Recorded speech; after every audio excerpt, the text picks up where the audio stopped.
I can sit in the back right over. No, ma'am. But she ain't gonna have no clothes. Okay. I'll be here.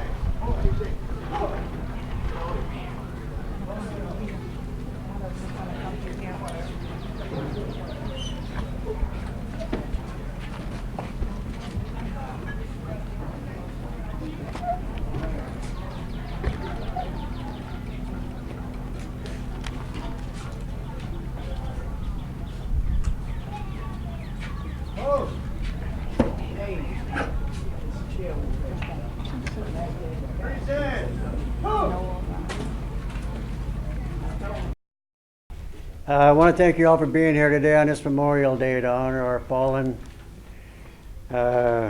This year we're also observing the 50th anniversary of the beginning of the Vietnam War.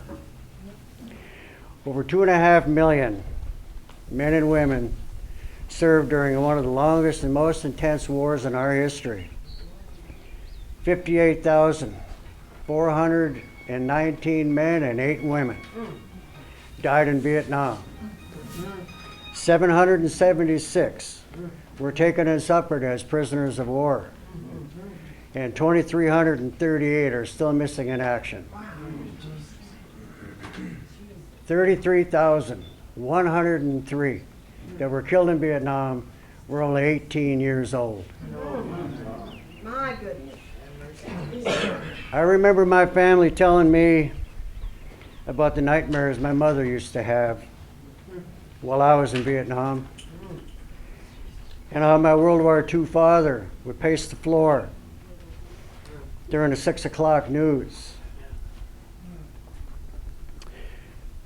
It was telling him that his only military son was in grave danger of being overrun on some remote jungle fire base in a country 10,000 miles away. We used to say, God loves grunts because we suffered the most. But we need to remember that our families suffered right along with us. Oh, yes, right.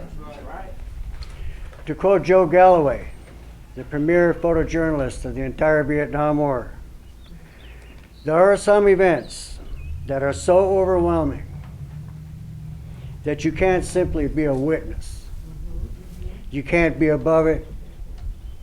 You can't be neutral without being touched by it. Simple as that. You see it, you live it, you experience it, and it will be with you all of your days. Vietnam veterans are some of the bravest, most dedicated soldiers in our history, and they accomplished something very extraordinary. It is a worthy thing to fight for one's freedom.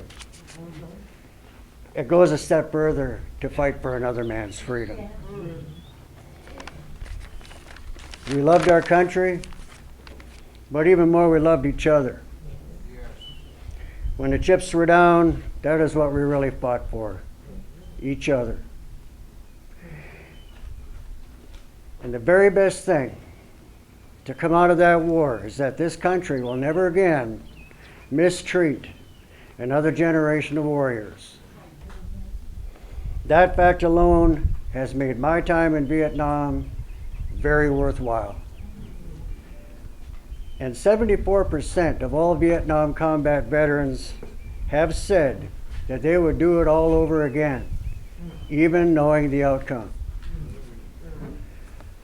Some have said it better than I, and I quote, "I was that which others did not want to be.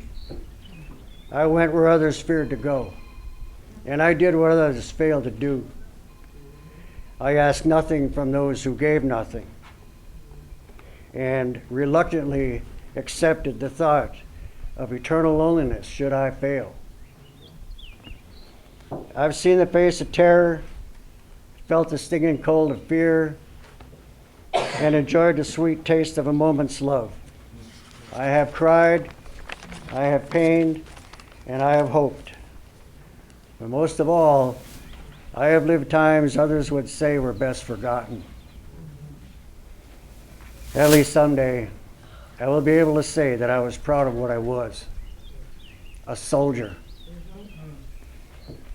So today we honor you, the Vietnam veteran, remember you and thank you for your sacrifices and your service to our great nation and our fellow man.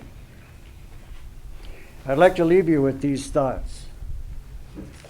If you are able, save a place inside of you and say one backward glance when you are leaving for the places they can no longer go. Be not ashamed to say that you love them, though you may or may not have always. Take what they have taught you with their suffering and their dying and keep it with your own.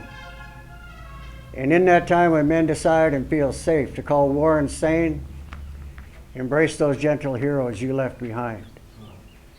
God bless all of you, and may God bless the United States of America.